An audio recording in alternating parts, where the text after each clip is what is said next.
HighBridge, a division of Recorded Books, presents Courting Mr. Lincoln, a novel by Bayard, read by Tavia, Gilbert, and Robert Fass.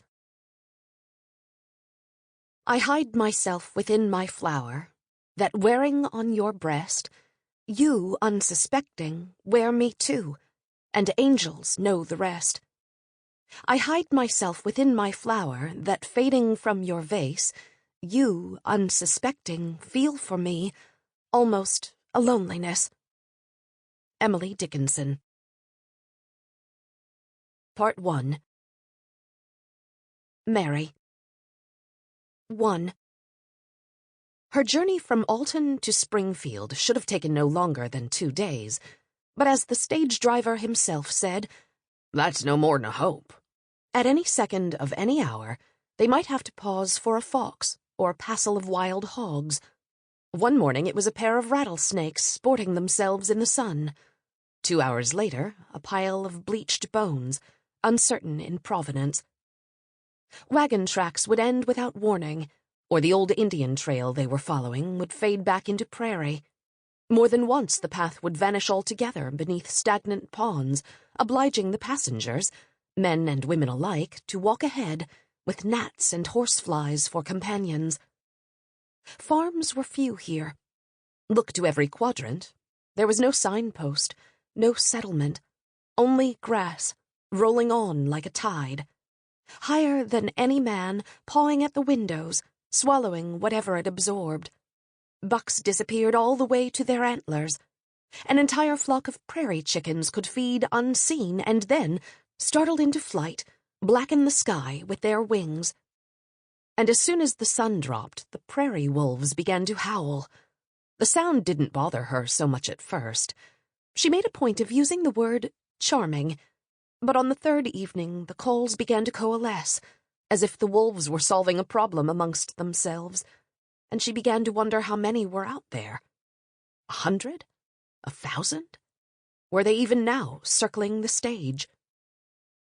She awoke the next morning with a start, convinced that something was grazing on her shoulder, but it was just the slumbering head of a Presbyterian deacon's sister. This lady, until now, had kept a cool tone with Mary, but the duress of the journey must have loosened her tongue, for later that day the woman gave a light rustle to her traveling dress and asked, "Are you coming to Springfield for a visit?" "Something between a visit and a stay." "Depending on how it goes, you mean?" Mary flushed. "How is it supposed to go, I wonder?" Thinking, as she spoke, that her companion would retreat into convention, but the woman's dry contralto began to quaver with purpose. "I'll tell you how. You're to find a husband, that's how. Pretty girl like you, it shouldn't take you long." "You're very kind," Mary answered faintly. "You have family, then, waiting for you?" "A sister, yes. Elizabeth Edwards." She glanced at the older woman, waiting for a gleam of recognition. "Her husband is Ninian Edwards?" Still waiting. "The son of the late governor." "I do apologize," said her companion. "I can't be trusted with the names of this world." On the 4th day, Mary awoke to find a jaybird perched on the lip of her window. Miles from any tree, what had possessed it to travel so far? The words came back to her then, unbidden. "Tell, tell, tell." Blame it on Sally, the Todd's nursemaid. She used to tell the children that jaybirds were Satan's messengers, flying down to hell every Friday night to recount the sins they'd witnessed. "Down in that bad place," said Sally, "there's a little devil setting up on a stool so high that his tail don't touch the floor. 'What's up, Mr. J?' he says. And Mr. J twitters, 'Well, for beginners, Mary hid Sally's slippers when Sally was trying to rest her feet in the garden.' Old Mr. Satan bellows, 'Write that down in your big book, little son. Who else?' So Mr. J twitters, 'Well, now, Elizabeth helps Mary in all her mischievous doings.' And Satan says, 'Write that down, too. Careful, don't trust nary a thing to your remembrance.' So then Mr. J says, 'Miss Ann hollered when Sally curled her hair.'" It was dazzling to think how many sins could be committed by a brood of 6 children. and how stingily Satan's messenger could hoard them in his brain. One summer morning, Mary found a jaybird sitting in a tulip tree and began calling up to him. "Howdy, Mr. Jay. You are tell-tale tale. You play the spy each day, then carry tales to hell." Just then, the bird flashed its wings in a crack of air. The upper beak parted from the lower, and a thick, suety maw opened before Mary's eyes. At the sound of her scream, Sally came limping over. "Child," she said, gathering her up, "that bird can't do a thing to you less you let him." Gazing now at the jaybird on the other side of her window, Mary could afford to smile at the memory. Only the smile soon faded, and with a vigor that startled her fellow passengers, she began pounding on the window until the bird flew away. For the rest of the journey, her mood was black. She spoke to no one, and grimaced at every shutter of the coach's frame as it toiled over the swells. When at last they crested the final hill and began the slow descent into Springfield, the view that rose up before her was a match for her mood. Streets treacled with mud and horse dung, unpainted, mud-daubed cabins, steers and hogs, and the noisiest wagons in creation, piled high with corn and turnips, shoeless farmers, and their shoeless wives and children. Not a sidewalk, not a street light. The mud so thick the stage could barely pull through. An ugly, raw, primordial town. What had she done? Why had she left behind the four walls she knew, the people who loved her? Father and Sally and Nelson and Madame Mentel and Mrs. Ward. She had thrown them all away on a bet. Now, said the deacon's sister, resting her hand on Mary's. "Why should you be crying, dear one? You're going to your future." 2. Living in a frontier town, Ninian Edwards liked to say, was no different from living anywhere else. You just had to find a way to rise above. In a town like Springfield, you might start by shaking off your 15 by 18 cabin for a 2-story frame house with wooden paling. From there, if you were feeling bullish about your prospects, you might graduate to something in the Greek Revival style, with as many as 4 rooms upstairs and another room in the attic, and a back stairway. This stairway would necessarily consume part of your kitchen, which would then require you to eat all your meals in the dining room. From there, it was a short step to the cherry dining table with the turned legs, and thence to the French bedsteads that sold for $10. Why stop there? Why not build a wide hall with parlors on both sides? From there, you would necessarily have to hire servants to clean all the rooms, and to spare your wife, in her newly minted role as hostess, the labor of cooking and laundering and child-rearing. But finally, the best way to stand out among your fellows was to move skyward. It was thus the impulse of Ninian Edwards, an impulse very much encouraged and one might even say fomented by his distinguished wife, to buy the first plot and build the first house on the elevation known, with some bitterness and only by those who did not live there, as Quality Hill.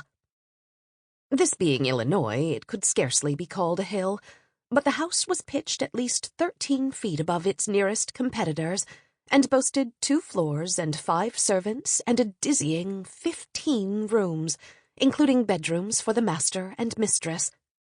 But where the house particularly excelled in the eyes of the Springfield gentry was in its front parlor, which ran for an unprecedented 40 feet, making it longer than most flatboats, and giving it the capacity to hold as many notables as Ninian Edwards, in his position as lawyer and state representative, could cram inside. For his wife Elizabeth, however, the room that bore the most strategic value was the spare bedroom. Here she had resolved to install each of her younger sisters until such time as they were carried off by husbands. Frances Todd was the first beneficiary of that campaign, and was claimed, within a year and to a mostly lukewarm response, by William Wallace, a genial, impoverished doctor and drugstore proprietor who harbored dreams of land speculation.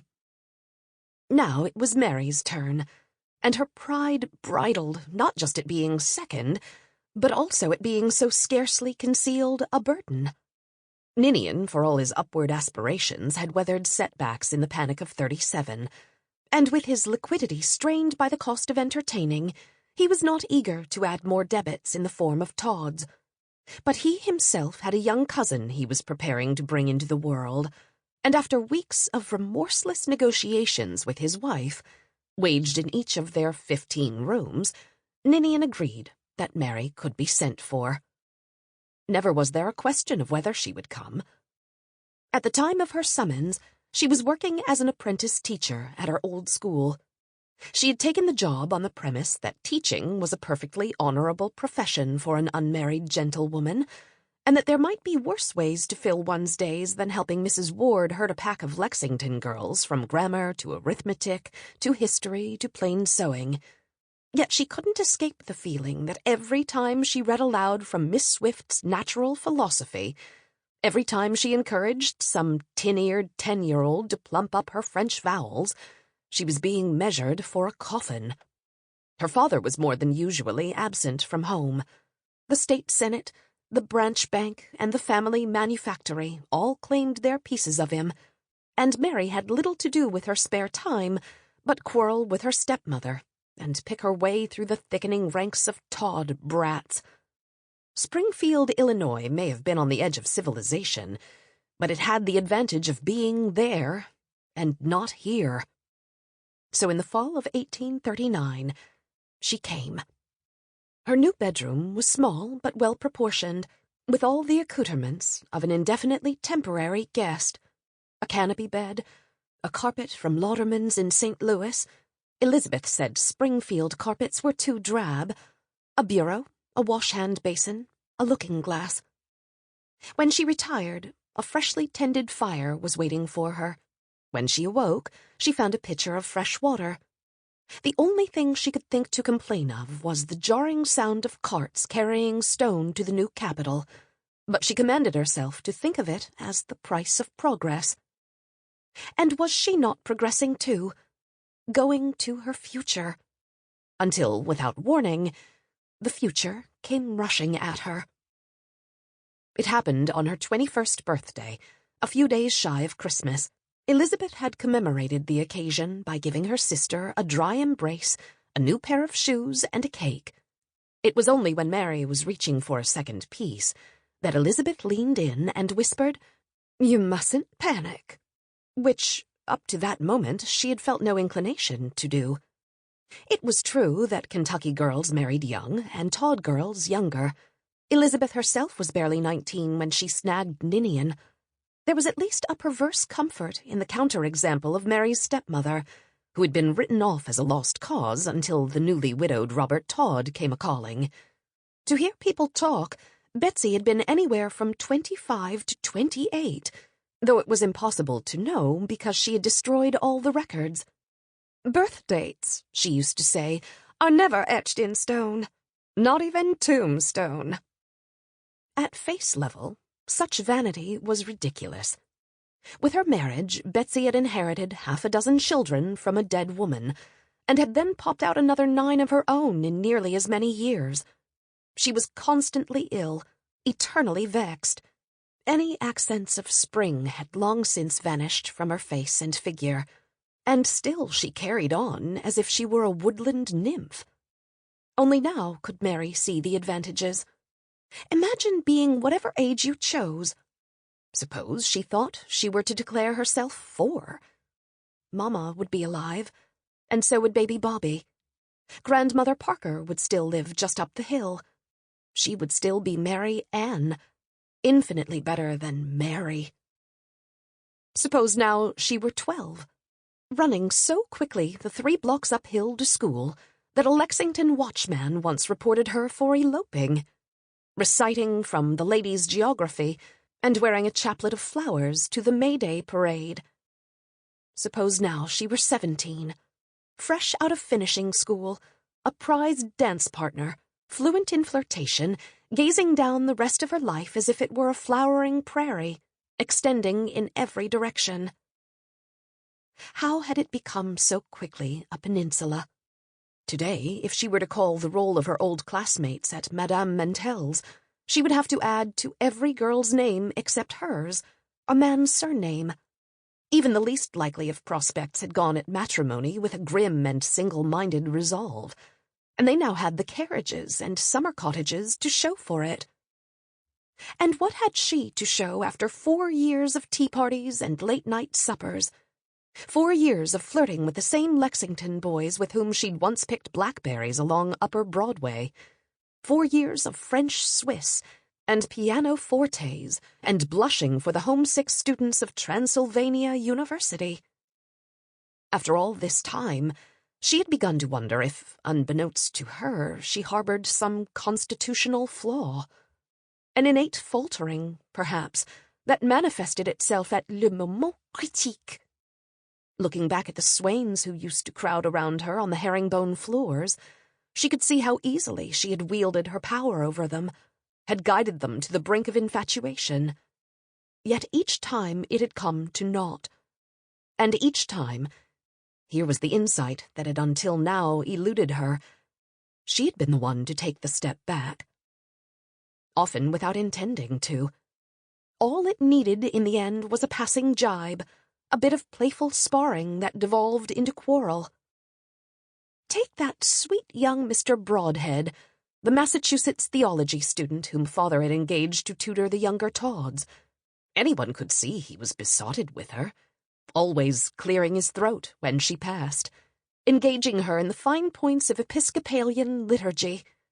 She had given him just enough encouragement to awaken hope. Then, over breakfast one morning, for reasons she still couldn't understand, she had called him the one word she knew he couldn't abide. "Do Yankees know how to dance, Mr. Broadhead?"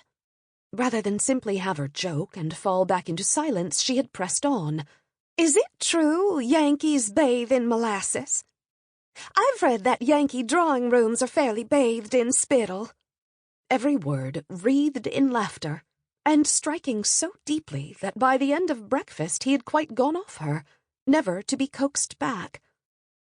Why had she done that to Mr. Broadhead? Why had she teased Jedediah Fowler about President Jackson? Why had she chided Alexander Cheney for chewing too loudly, and laughed when John Wilkes got a kernel of corn stuck between his teeth? She had meant no harm, no conscious harm, and still she had managed, in the space of a few seconds, to deaden every last ember that stirred in their hearts. It had to be that in her soul there lay some rebel contingent, lying in ambush the whole while and rising up at the first suggestion of romance. But if so, what was it rebelling against? Or holding out for? Something better. Was that it? "There is nothing better," said Elizabeth, "and many things worse." She gave Mary the lightest of boxes on the ear. "It's only a matter of time, Puss. At least you still have your bloom." The very thing you told a woman on the verge of losing it. Every morning now she stood before her looking-glass, canvassing her assets as pitilessly as a butcher. Arms, shapely. Shoulders, smooth. Complexion, good. Forehead, too broad. Cheeks, too ruddy. Face, a touch too round. Hair, chestnut with a hint of bronze. Eyes, blue, shading toward violet. Eyelashes, silky. Nose, straight. Lips, curled. Teeth, small. Figure, full, with the tiniest suggestion of stoutness. She could not reckon herself a beauty, but she felt entitled to the claim of prettiness, and from experience she had learned it shone brightest in social settings. Under Madame Mentel's tutelage, she had mastered the waltz at 15, and men who might never have given her another glance changed their minds after watching her on the dance floor. The sway of hoop under lace, teasing glimpses of silk-sheathed ankles. Here and here alone she was confident in her own spectacle. "And don't forget," said Elizabeth, "you're a woman." Mary had considered this self-evident until the night of her first Springfield cotillion. Coming down the stairs half an hour into the proceedings, she heard fiddles striking up a three-quarter tune. She saw the long, wavering lines cast by the candles across the marble floor.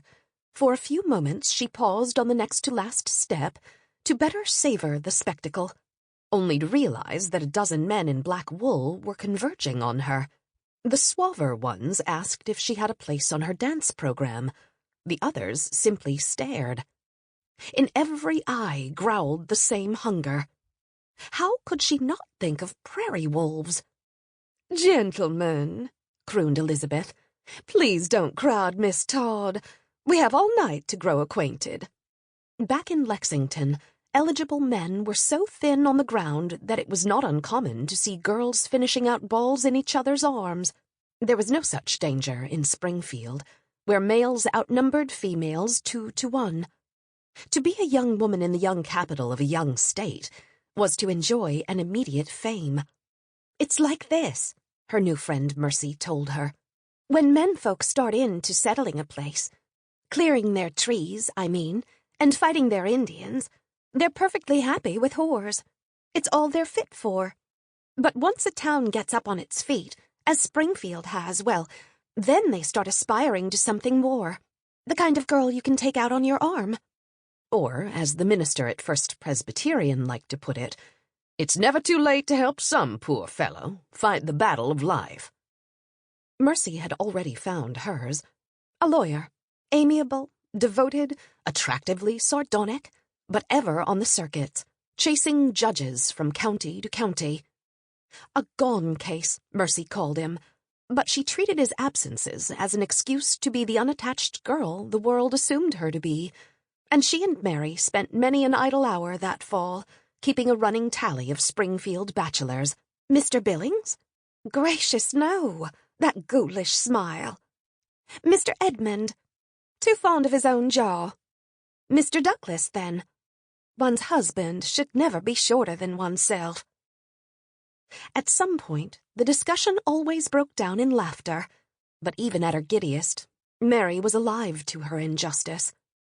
Was she not small? To be dismissing, in a few hard words, men who had done nothing more than show an interest. Did they not deserve better? And at the back of those scruples lay another question, posed by that rebel contingent of her soul.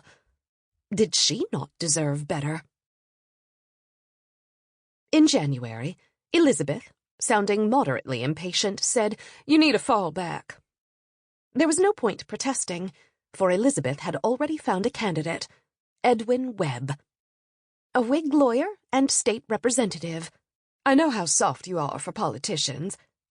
A trusted ally of Elizabeth's husband. Ninian says he could be governor one day. And crucially, in a lonely cast of mind, having just lost a wife. "Of course he has charming manners," said Elizabeth.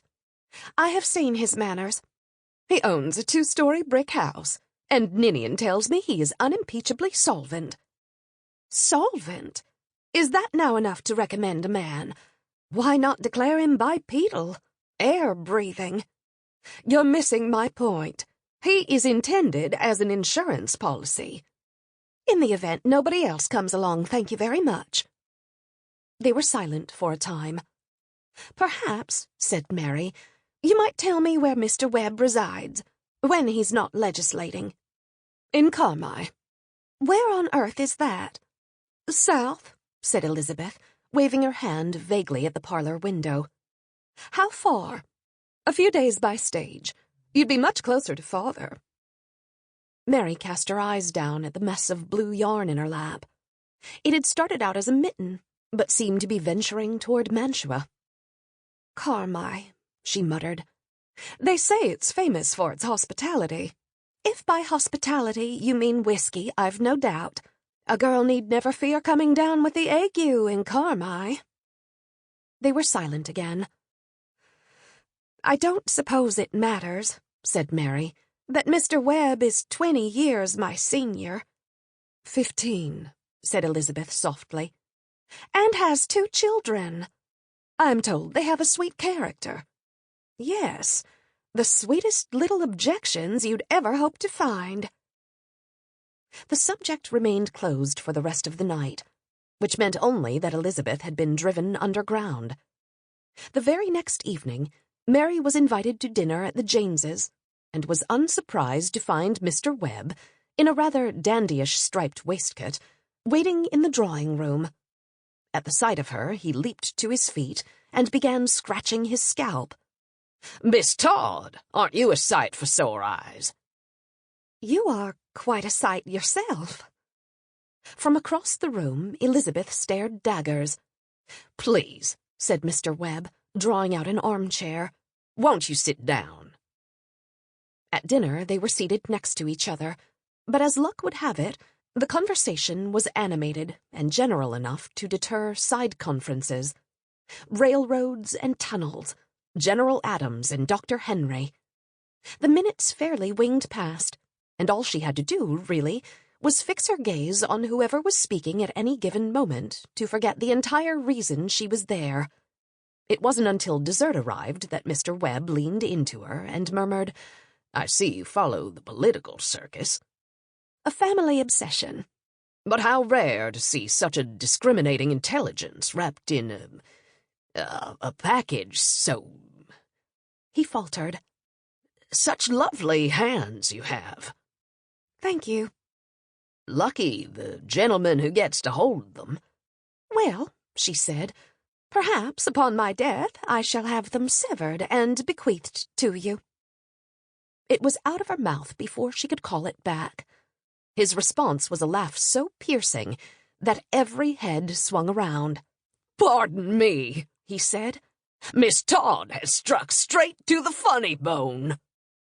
Then he laughed again, his jaws flapping open to reveal a great expanse of great tooth and pink uvula, and beyond it, only blackness.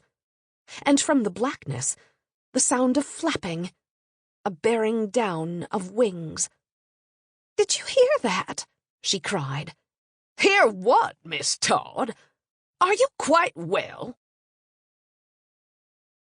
3. No quantity of merino could have prepared her for a Springfield winter. She'd wake up of a morning, thinking she was in the heart of May, the sky clear, the streets dry and hard-trodden, sunlight pouring through every door and window. Then, a few minutes before 11, the mercury would dive for the cellar, and an armada of frost would come sailing in from the south, and merino was nothing. In late January, there came a long stretch of mild weather, beguiling enough to make her think spring had muscled its way to the fore. Following hard on, a perfect torrent of snow. Between supper and dinner, a good foot and a half of it, piling along the streets in thick, dull ramparts. Elizabeth dragged all the quilts from her trousseau. The servants kept the fires blazing in every room, and still the windows sheathed over with ice, and still the cups froze to the saucers. A roast chicken sprouted a layer of frost as it sat at the breakfast table. The horses stayed in their stables, wreathed in blankets. Steamships ceased to travel on the upper Mississippi, and, an occasion of equal significance, Ninian and Elizabeth ceased to entertain. What was the point when no one would venture abroad? Mary did as much needlepoint as she could, perused the local papers, read great quantities of nonsense verse to her niece and nephew, when she could keep them still, and when all that began to pall, she set herself the project of translating the latest Balzac.